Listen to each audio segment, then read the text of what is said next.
All right, people. For this little handy dandy ride, we are going to be talking about all the different bikes I've ridden / owned.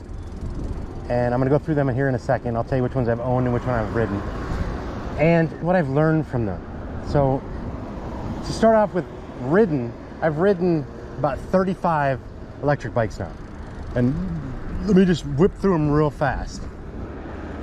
Super 73R, RX, S2, S1, Z1, the Jetson Bolt, the Jetson Bolt Pro, the Swagtron EB7 Plus, the Himway Cruiser, the Event and Cinch, the Luna folding bike, the Segway X160, the Kaysen Cabot, the Kaysen K6, the Kaysen City, the Onyx RCR, the Rad Mission, the Rad Runner, the Rad Rover, the Rad Wagon, the Trek Rail 9.7, the Pedigo Element. Where's that? Give me the pedals to slow. Oh, there we go. The Pedigo Element, Pedigo Ridge Rider, Pedigo Trail Tracker, the Cab Eagle, the Cab Recon, the Cab Falcon, the Enduro 10K, the Suron Light B, the Himaway Escape, the Zeus the 1100, the Mototech Velocifero, etc. So I feel like I'm a pretty educated consumer when it comes to electric bikes. So what I want to talk about is a little bit about what I've learned having owned / ridden all these bikes. First, let's start with manufacturers. Some manufacturers just try to put together a bike that is low enough price that it's the lowest entry point bike that they're trying to appeal to everybody, mass market. That's where you get the Jetson Bolt Pro for like 300, 350 bucks. That's where you get the Swagtrons for between 500 and $800-900. And the places they're chintzing is sometimes on capabilities. Many of them don't have gears, many of them don't have suspension, many of them have very low-end components, and so forth and so on. Then you have the kind of the low end, not the low end, but the low end bikes, which are still a little bit more expensive, but they're still very affordable. That's where like electric comes in. That's where like many of the bikes from Rad Power come in. You can get bikes for $1,000 bucks, $1,200 bucks, $1,500 bucks, and they have the key features: gears, suspension, many of them, typically just front suspension, if at all, and the gearing. But again, not the best components. Those bikes, they just kind of chintz on quality, but you can still get a decent bike, you know? And in this range, I would also put, so I would say the electrics, I would say the Rad Power, I would say the Himaway Cruiser, Himaway Escape. Good motors on those. They have a lot of torque, the Himaways, but just the components are just really crap. You know, they really are. And if you're just riding on the street, or you're riding in the, in a park, just a nice little easy trail, then it's gonna last, you know, and if you take care of it. But if you start going down curbs, if you start going, some moderately aggressive terrain in the dirt and whatnot, things are gonna start to just rattle and they're gonna start to break. It's just not very good quality. Let me give you an example. So I owned the Rad Wagon, right? And just had it for a very little while. But the little cord that, the wire that you can tension and tighten in the back brake, that you can pull it tight and then tighten the brake to make it tighter, that cord, that frayed and snapped, and therefore the brakes didn't work anymore. And this was after owning it for 4 days, right? I had the Himaway Cruiser, and the one of the brake cables not only came loose, but it started to fray after a week, right? So those are those kinds of manufacturers. It's just, you're just not getting the best quality, and it's hit or miss whether or not you get a bike that has everything in working order or not. Then you kind of go up the scale a little bit, and you get some providers that put a little bit more care into their bikes. One of my favorites is Aventon. The cinch, the pace, they have higher level componentry. They don't have just the low entry level Tektro Aries, you know? They've got higher level brakes. They don't have the low entry level Shimano, you know, Acera. They have higher level componentry and higher level digital displays. You know, everything's just better quality, and it just lasts longer, and you can just feel the capabilities. You can just feel the quality, you know, the craftsmanship. If you just look at an Aventon cinch, even online, and you'll see the welds, the care that they put into the welds, where the different parts of the frame come together. The welds are so beautifully done. I mean, it's weird to even say that, but you just look at the welds. It's like a masterpiece. The way it's so beautifully crafted and seamlessly connected. The frame. So that just shows you that some e-bike manufacturers put a lot of care into their bikes. Still keep them at a lower price point. Another one is Luna. One of the best e-bikes you can get for under 2,000 bucks is the Luna folding bike. The thing is fast as all get out. It's got so much freaking torque, it's insane. It's a mid-drive. It's got very high quality components, and it's just a freaking beast for 1,800 bucks. So anyway, enough about manufacturers. Then you get the high end. Then you get the high end manufacturers, right? Reese and Muller, Stromer. These are just very high end bikes, very high end components. Many of them may be carbon fiber frame, very light. So they just kind of go the extra mile. Some of them I don't think they really should be charging what they charge, but a lot of them you're paying for the name. And then there you have it. The next thing to talk about is the customer service of some of these manufacturers. So Super 73, God bless them, they got overwhelmed early. They weren't expecting such a big, massive turnout for people to buy their bikes, and they got overwhelmed. And there's a long wait for customer service. I hear they still have a long wait, even though they've hired a bunch of people. And you know, that's just not okay. You gotta service your customers. You gotta be there for them. I've heard the same thing from Rad Power. I've heard the same thing from Aventon. Even though when I had the Aventon cinch and I had problems putting the battery in, because you have to put it in this special track in the frame. I didn't realize they had to like sit on this track.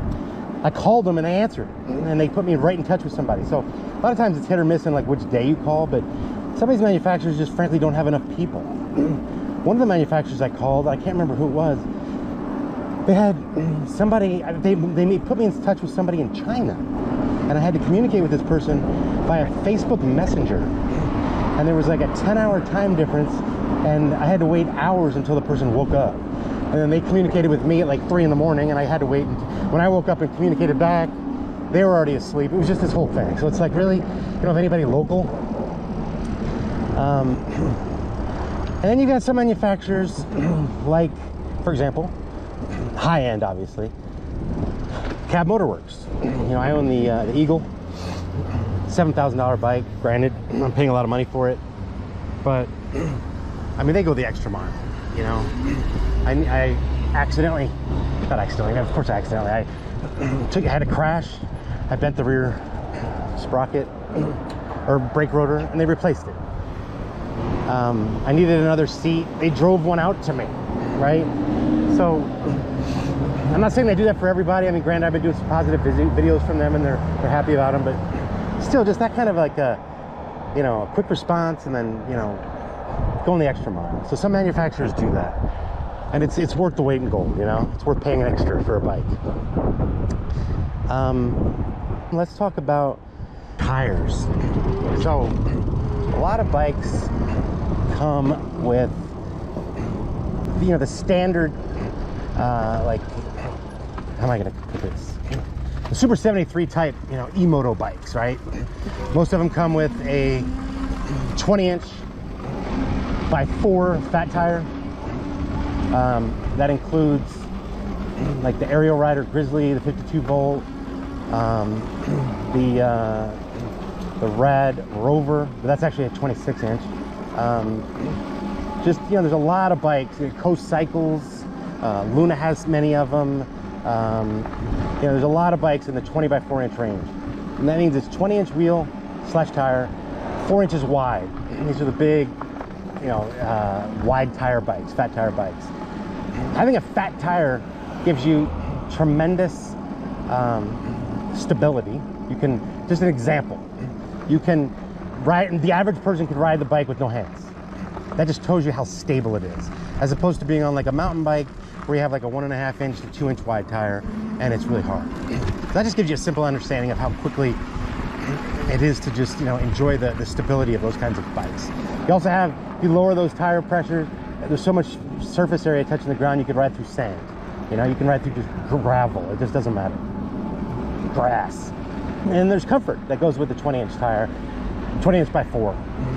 There's comfort, you know, it's just the 4 inch wide tires have just so much bounce to them.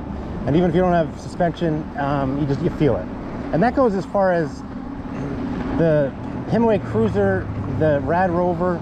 I believe they have 26 inch by 4. And, you know, same thing, just bigger, but bigger, you know, circumference, but still 4 inches wide. And just the bounce that you get, you know. So if you have front suspension on one of those bikes with 4 inch wide tires, you're still going to be okay, because the back wheel with the bounce of the big fat tire is going to give you enough comfort. But if you have all four wheel, if you have full suspension like I do on this Super 73R with the 4 inch wide tires, then you're just like on a cloud. It's just so comfortable, you know. So that's the 4 inch wide tires. Some of the smaller bikes, the Swagtrons, the Jetsons, some of those smaller bikes have 12, 14, 16 inch wheels.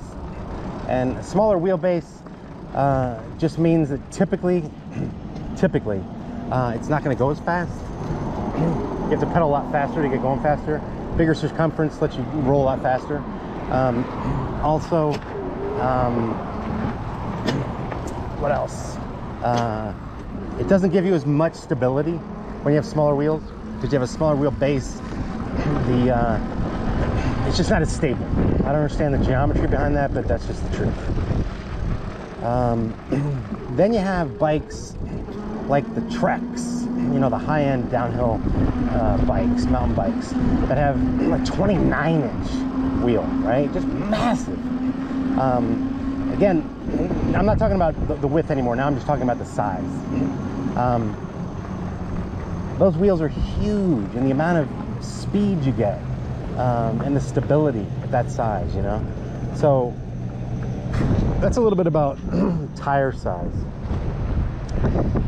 Then you look at the width beyond 4 inch wide, right? Then you get some of the Rad power bikes have 3 inch wide, like the Rad Runner utility bike, the Rad Wagon. Still pretty decent amount of you know, comfort and stability. And then you got most mountain bikes probably around 2 inches wide. And then again, going back to some of the smaller bikes, the Jetsons, the Swagtrons, they have like 1.5 inch wide tires, many of them, right? So now let's talk about tread. A lot of the bikes today have dual sport. And I'm not talking about the high-end Trek Specialized, you know, S-Works bikes. Those are the $10,000 high-end bikes. I'm just talking about the everyday mountain bike that's electric, or the you know, these e-moto bikes like Super 73s, Aerial Riders, etc. Most of them, a lot of them, come with dual sport. It's like tires that have a little bit of knobbiness, not extremely aggressive, but a little bit of knobbies. That way you can ride it on the street and you can ride it in the grass or the dirt. Not aggressively, but at least you have some tread. Some bikes come with just straight street tires.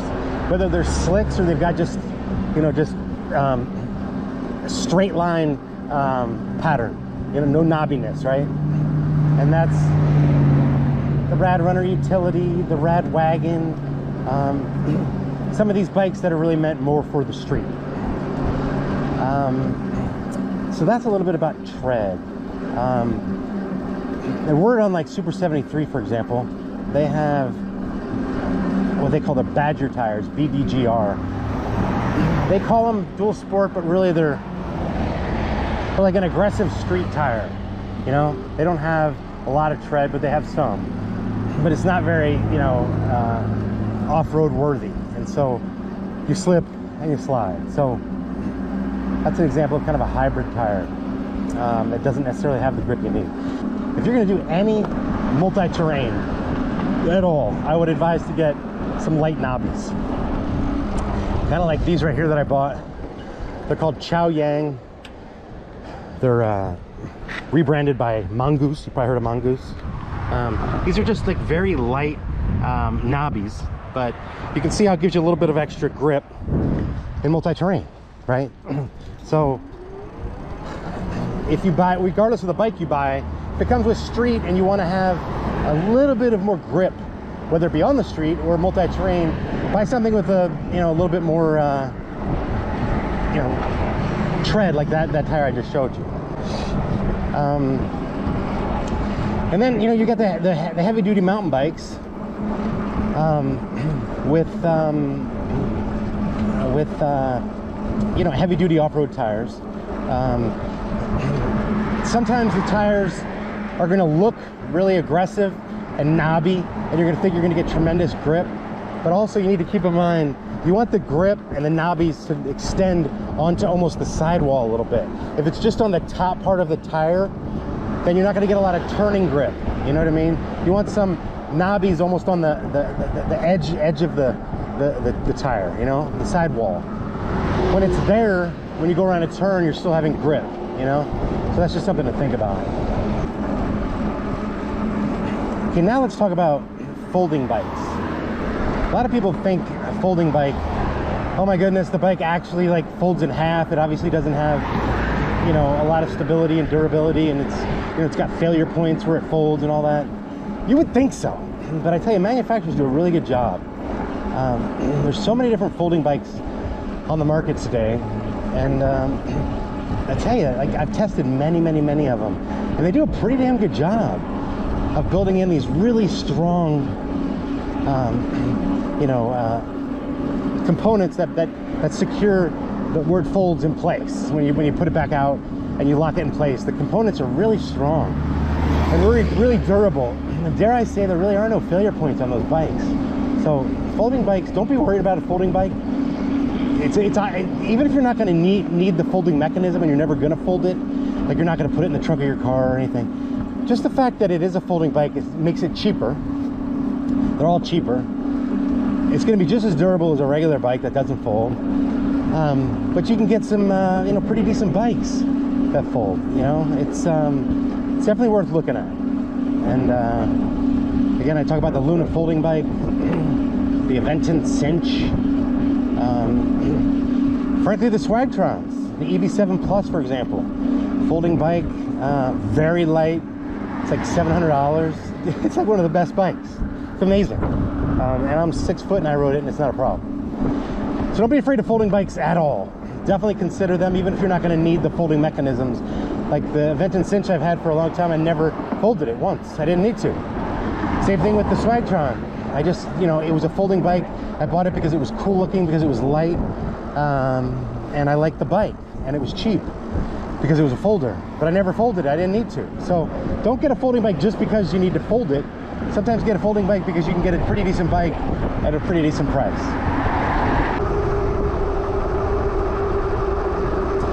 Okay, now let's talk about motors. Motors come in various sizes. Obviously, the bikes that are like in the under $1,000, typically, almost exclusively I should say, come with hub motors. That is, the motor is part of the back wheel. It's like built into the spokes of the back wheel. It's completely disconnected from the drive system, the chain and the crank.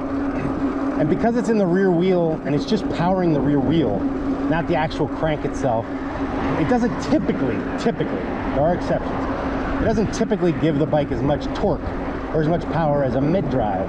A mid-drive is actually attached to the crank and actually powers the actual pedal crank and gives it much more torque, much more power.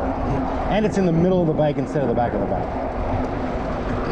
When you're talking about price of these kinds of motors, the average, on the low end, hub motor could be as cheap as $200, right? Granted, when you go up into the higher end, the really high amount of watts and power, they could be hundreds, but over 1,000. But typically, they're in the low 200s. When you look at a mid-drive, these motors are smaller and lighter than a hub motor, but they cost more. They're more complex. They're not typically mass-produced. Hub motors have become kind of a commodity. Like every bike has one, so they've been driven way down in price because there's tremendous competition. So they're just lower end. So typically, if you're looking to be just cruising around the streets and a Sunday rider, if you will, a hub motor is going to do you fine. But if you want to have some torque, if you want to have some ability to go up hills, ability to go off-road, and really have some power, you're probably going to want a mid-drive. But now let's talk about watts. The average 250 watt motor, that's a small motor, really on the low end. The difference in power from a 250 watt to a 500 watt is pretty much like double. 500 watt is kind of the bare minimum of any bike I'd ever want to ride. 250 is just like, it's just really not much power, it's just a little extra something to help you get moving. You're really not going to have that much power at all going up hills. You're not going to have a lot of top speed. You pretty much aren't going to use throttle only much because you're just not going to have enough power. 500 watt is kind of the bare minimum where you start to get some decent power. You can certainly climb some hills. You can probably go into the 20s in terms of top speed. Depending on how well it's tuned, depends on how much torque you have. Believe it or not, the Pedagos have 500 watt motors, but the peak power that they put out is 1200 watts, and they're extremely torquey and powerful, so that's kind of an exception. But standard 500 watt motors are pretty decent. That's like the base I would consider for a bike. You're gonna have enough power to do what you want to do, but you're not going to be going aggressive off-road. You're not going to be going up steep hills that much, but you're gonna have enough power that it's fun.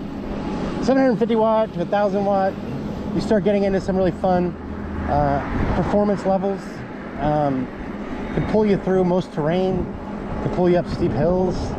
You're typically going in the high 20s, if not 30 miles an hour. And then you get up into the 12 to 1500 watt, and you start getting above 30 miles an hour, some pretty decent torque. Just you feel like you got some serious power under you. You start talking 2,000 plus. First of all, you're talking thousands of dollars for the bike. It needs a bigger battery to support it, typically, and you're talking like some really high-end power. Okay, now let's talk about battery. Some of the low-end bikes and the cheaper bikes are going to have a 36 volt battery. Doesn't give you a whole lot of range in terms of distance. It doesn't give you a lot of power. It's kind of a low-end battery. The typical bike these days has, if you're going to get a bike that's $1,000 up, you're going to get a 48 volt battery. A 48 volt battery has pretty decent range, typically upwards of 20 miles plus. And some decent power. A lot of bikes today are starting to have, the higher end bikes that are in like the 2,000, 3,000 range are starting to actually come with 52 volt, which just gives you that much more range and that much more power and torque. When you get really high end bikes like a Suron, which you may have heard of, which is like a dirt bike, a dirt electric bike, it has a 60 volt battery. And what's also interesting is as you get bigger in the volts, you also get the physical size of the batteries bigger. And then you got some serious power bikes, like my Cab Eagle, for example, that has a 72 volt battery. And that's massive. That's when you'll see underneath the middle of the bike, the entire middle frame of the bike is battery. It's just massive, you know? And those bikes can go 60, 70 miles range, tremendous power and torque. Some bikes actually come with more than one battery.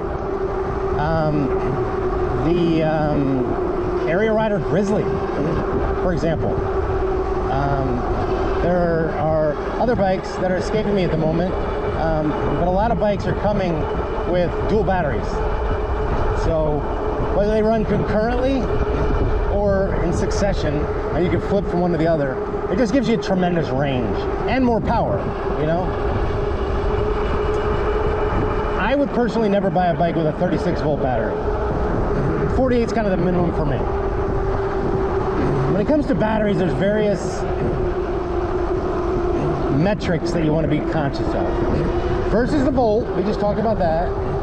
Second is the amp hours. On the low end, you know, very small capacity battery, typically the 36 volts, that don't have a lot of you know, range, don't have a lot of capacity. It's a small light battery. Those are typically 6, 7, 8 amp hours. That means it's very small physically. It doesn't have a lot of capacity, and you're not going to get more than like 10, 12, 14 miles of range. As you get up into the 10, 12, 14, 16 amp hour batteries, you can get up into, you know, the 20s in terms of miles range, right? As soon as you get up into the, you know, the 16, 18, 20 amp hours, 30 amp hours, that's where you start getting some serious range out of your bike. But the battery is also a lot bigger physically, and a lot more expensive. So, you know, it's all kind of, you know, commensurate with the level of performance you're getting. It's gonna be bigger, it's gonna be heavier, and it's gonna be more expensive. The third metric to be conscious of is watt hours. Watt hours is the most important metric, and it's the multiplication of the volts of the battery times the amp hours. So, for example, Super 73 has a 48 volt battery and 20 amp hours, which comes out to 960 watt hours. The typical folding bike, you know, with a 500 watt motor, $1,500 range, is going to have a 500 to 700 watt hours. And again, that's going to give you 16 to 20 miles range. When you get into the 800, 900, 1,000 watt hours, you know, you're typically going to be getting into the mid 20s. When you start getting, you know, above 1,000, above 1,200, you're starting to get some serious range. And that's where you're going to maybe get 30, 40, 50, 60 miles range, depending on how high the watt hours go. So that's the most important metric to concern yourself with. And again, it's multiplying the volts of the battery by the amount of amp hours. So I can give you an example. So I told you about the Super 73. My Cab Eagle has 72 volt battery, which is massive, 30 amp hours, and let's just do some quick math. So 72 times 30, it has 2,160 watt hours, which is massive, physically massive, capacity wise massive, and I get almost 70 miles range. But the battery itself is, you know, well over $1,000, $1,500, you know, it could be $2,000. You're paying a lot of money for all those different cells in the battery. So that's a word on batteries. let's talk about suspension and comfort. So a lot of low-end bikes, you know, less than 1,000, don't come with suspension. But what you can do on those bikes that don't have suspension, and again, we're even talking about, you know, a lot of the rad power bikes, etc. You can put a suspension seat post that kind of just bounces. You can get a suspension seat post for as little as 30 bucks. It's not going to be extremely comfortable, but it gives you some bounce, and it helps, you know. Some of the higher end bikes in the typically the $1,400 to $1,800 range, or maybe even upwards of $2,000, can have front suspension. A lot of the Pedagos are very expensive bikes, and they only have front suspension, but you can get a high-end seat post as well.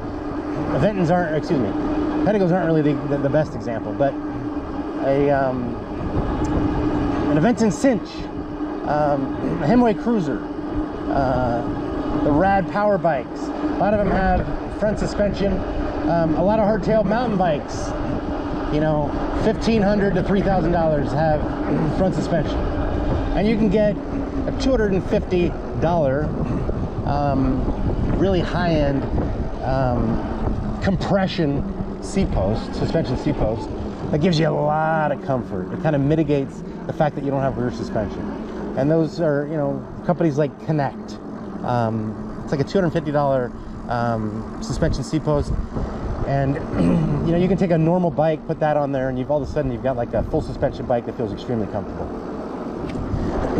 Then you've got higher end bikes, typically over 2,000 bucks. I mean, that's kind of a good rule of thumb, that have full suspension, suspension forks that, you know, compress, and then like a spring in the back.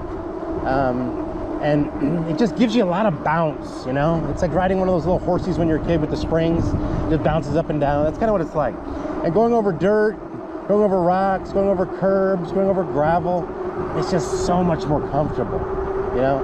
Hardtail bikes, you feel it in the butt. You gotta have padded shorts. And, you know, the whole bike just really feels good on your handlebars and the front of the bike, but the back of the bike is just so rigid and hard, and it hurts. You know, so you're paying for, obviously, the type of suspension you're getting, and whether it's front suspension or full suspension.